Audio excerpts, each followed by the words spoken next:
तो क्या लगता है कि आने वाले दिनों में अगर 32 का खतियान लागू होता है तो बहुत सारी समस्याएं आ सकती है क्या? समस्या बहुत सारी आएगी। हमारा कहने का मतलब है कि 32 के बाद जो सर्वे हो ही नहीं रहा है तो मुख्यमंत्री प्रस्ताव किस बेस पे लेके आएंगे? ठीक है, जब तक सर्वे नहीं कराएंगे तब तक ये मामला अटका ही रहेगा। मतलब मुख्यमंत्री यहाँ के लोगों को छलने का काम कर रहे हैं। अब इस पर झारखंड में 1932 की खतियान की बात चल रही है, मगर उसके बाद भी सर्वे सेटलमेंट हुए हैं, तो उनका क्या होगा? देखिए, हम क्लियर बोलना चाहते हैं, यहाँ जो भी अफसरशाही 99% लोग बिहार के हैं, ठीक है, वो लोग उनके लोग भरे हुए हैं पूरा डिपार्टमेंट में। अगर 32 का खतियान लागू होगा तो 32 किसके लिए है?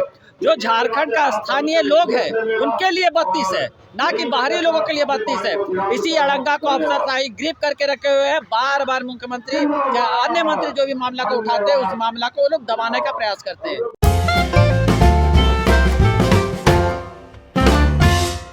नमस्कार, जोहार। आप देखना शुरू कर चुके हैं लोकल खबर। पूरे झारखंड में जो ज्वलंतशील मुद्दा है वो सबसे बड़ा मुद्दा है खतियान का मुद्दा।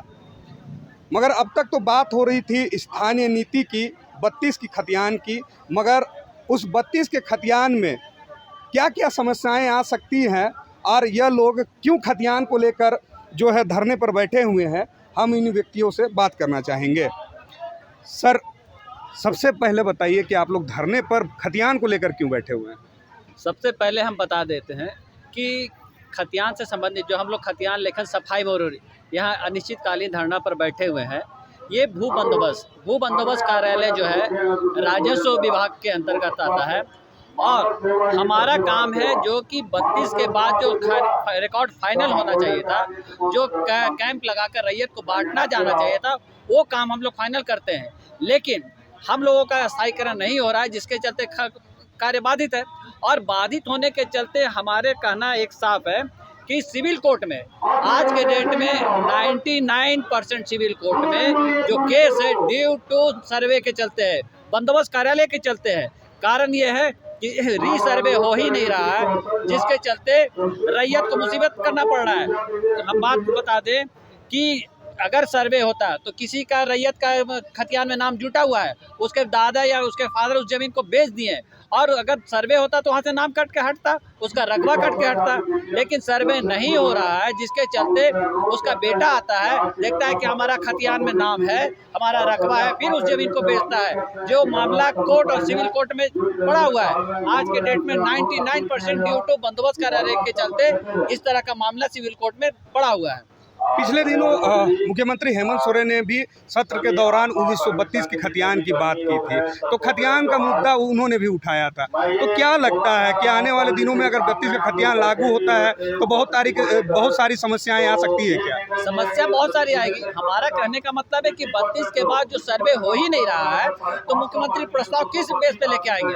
अगर 32 का सर्वे होता और पूरे झारखंड शहर में सर्वे कराते कि आखिर जो 32 का खतियान हम प्रस्ताव लेके आ रहे हैं वो ऑथेंटिक है या 71 या 82 का सर्वे हमारा ऑथेंटिक है, जब तक सर्वे नहीं कराएंगे तब तक ये मामला अटका ही रहेगा। मतलब मुख्यमंत्री यहाँ के लोगों को छलने का काम कर रहे हैं। अब इस पर तो हमारा कहना उचित नहीं होगा, इसलिए कि वो किस तरह से काम कराना चाह रहे हैं। लेकिन हमारा कहना है कि आपका जो काम करने वाला जो कर्मचारी है वो अपने एक सिंपल सी मांग को लेकर आपके समझ धरना पर बैठा हुआ है। जब आपके ये एक टेक्निकल विभाग है, टेक्निकल विभाग का मतलब है कि हम लोगों ने 6 महीना साल भर का टेक्निकल का काम किया और टेक्निकल भीड़ के चलते आप किसी भी विभाग से या कहीं से भी लाके बंदोबस्त कार्यालय में कार्य नहीं करा सकते। कारण है कि ना रकबा कोई निकालने जाने का, ना हेक्टर की बात जाने की, ना मुकाबला का बात जाने का, ना रैयत का कैसे कट के कौन सा खाता कहाँ से जुटा है। ये बहुत सा टेक्निकल कारण है, जिसके चलते हम लोगों ने अपनी मांग रखी कि जो 15 वर्षों से यहाँ कार्यरत है उनको स्थायीकरण किया जाए और उसके बाद जो है पूर्ण रूपेण से एक सर्वे करवाया जाए झारखंड का। झारखंड में 1932 की खतियान की बात चल रही है, मगर उसके बाद भी सर्वे सेटलमेंट हुए हैं, तो उनका क्या होगा? देखिए, बंदोबस्त कार्यालय जो सर्वे सेटलमेंट है, ठीक है, हमारे लोगों ने बार बार सरकार से मांग की कि अपने कर्मचारी को स्थायीकरण किया जाए, क्या कि झारखंड अलग होने के बाद किसी बंदोबस्त कार्यालय में एक भी लोगों को नियुक्ति नहीं हुआ है। जो भी है वहाँ अनुकंपा पर है, और अनुकंपा पर है जो उनको टेक्निकल बिट आधा से अधूरा ज्ञान है। और जो सबसे बंदोबस्त कार्यालय का रीढ़ का हड्डी है खतियान लेखन प्रशाखा, वो रीढ़ की हड्डी हम खतियान लेखन सफाई मोदी रहे। अगर हमारे लोगों का स्थायीकरण कर दिया जाता, हम लोगों ने अपना सर्वेयर और अमीन लेकर जो कैंप करके सर्वेयर करते, उसके बाद क्लियरेंस होता है कि कौन 32 में आता है और कौन 32 के बाहर है। ये जब तक सर्वेयर नहीं कराया जाएगा तो 32 का कैसे लागू किया जाएगा। झारखंड में 1932 की खतियान की बात चल रही है, मगर उसके बाद भी सर्वे सेटलमेंट हुए हैं, तो उनका क्या होगा? फंसता हुआ नजर आएगा, और कहीं ना कहीं आप लोगों की जरूरत एक बार फिर पड़ेगी। तो सरकार पुनः में भी क्यों नहीं सोच रही है कि आप लोग को फिर से एक बार काम में लगाना चाहिए? सरकार देखिए, अभी जो है माननीय मुख्यमंत्री इस पर पूरे ध्यान दिए हुए हैं, लेकिन यहाँ जो अफसरशाही है, खास करके देखिए, हम क्लियर बोलना चाहते हैं, यहाँ जो भी अफसरशाही है 99% लोग बिहार के हैं, ठीक है, वो लोग उनके लोग भरे हुए हैं पूरा डिपार्टमेंट में। अगर 32 का खतियान लागू होगा तो 32 किसके लिए है? जो झारखंड का स्थानीय लोग हैं उनके लिए 32 है, ना कि बाहरी लोगों के लिए 32 है। इसी अड़ंगा को अफसरशाही ग्रिप करके रखे हुए हैं। बार बार मुख्यमंत्री या अन्य मंत्री जो भी मामला को उठाते हैं, उस मामला को वो लोग दबाने का प्रयास करते हैं। सबसे बड़ा मामला वहाँ जाके फंस रहा है।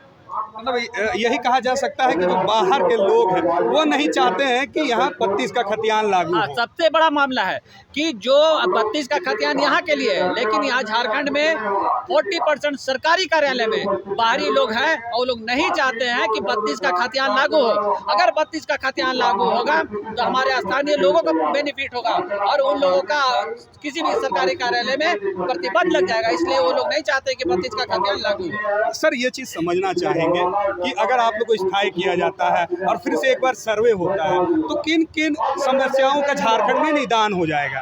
देखिए, हमारा कहने का है कि अगर सर्वे हो जाता और हम लोग का स्थायीकरण कर लिया जाता, उसके बाद एक कमेटी गठन करती जिसमें सर्वेयर होता, अमीन होता और सर्वे कराया जाता, तो उसमें सबसे बड़ी बात है कि अभी जो सिविल कोर्ट में, चाहे झारखंड के किसी भी कोर्ट में जाइए, जहां सिविल का मामला है वहाँ 99% जो मामला है ड्यू टू जमीन से संबंधित है। और जमीन से संबंधित तब है जबकि सर्वे हो ही नहीं रहा है। 32 का खतियान है, 32 के खतियान में उसका फादर जमीन को भेज दिया, उसके बाद बेटा आया, बेटा वो देख रहा है कि सर्वे हुआ ही नहीं है, उससे रकबा भी नहीं कटा, उसका नाम भी नहीं कट के हटा, तो इस मामला वहाँ पर फंस रहा है कि बेटा भी आके उस जमीन को बेच रहा है, जिसके चलते मामला केस में जा रहा है। कोर्ट के चलते 80-90% केस जो है मामला ड्यू टू बंदोबस्त कार्यालय और सर्वे सेटलमेंट के सब तहत है। आखिर कौन नहीं चाहता कि सर्वे हो? ये देखिए, हमारा कहना साफ है, जो बाहरी तंत्र है, जो अफसर चाहिए, जो बाहरी लोग, जिनके लोग यहाँ पर है, वो लोग नहीं चाहते हैं कि झारखंड में 32 लागू हो। झारखंड अलग हुआ था, यहाँ के स्थानीय नीति जो मूलवासी आदिवासी हैं उनके लिए लागू हुआ था, ये नहीं कि बाहर के लोगों का। हर स्टेट में अपना अपना नियम है कि वहाँ के लोगों को पहला प्रेफरेंस दिया जाता है, ना कि बाहर के लोगों को दिया जाता है। आप पहले वहाँ के लोगों को लिया जाए, उसके बाद जो भी पद बचता है आप बाहर कर लीजिए, उसमें कोई दिक्कत नहीं है। लेकिन इसको अड़ंगा लगाकर यहाँ के स्थानीय लोगों को वंचित किया जा रहा है और बाहर के लोगों को हर कुर्सी, हर जगह पर रखा जा रहा है। क्या ऐसा भी है कि झारखंड में जो बहुत सी जनजातियां हैं उनका खतियान नहीं है, अगर सर्वे होता है तो वो भी चिन्हित हो जाएंगे? तो यही तो मामला है, मेरा कहने का मतलब यही है। आप सर्वे कराइएगा पूरा गांव का, देहात घुमा के, तब तो जिनका खतियान नहीं है, जो वंचित है, जिनके पास जमीन है, उनके पास पेपर नहीं है, तब सर्वे होगा तब तो उनके पास बनेगा कैंप लगा के, उनका नाम जुटेगा कि हाँ ये जमीन कौन दखल है, किसके दखल में, कौन इसका खेती बाड़ी कर रहा है।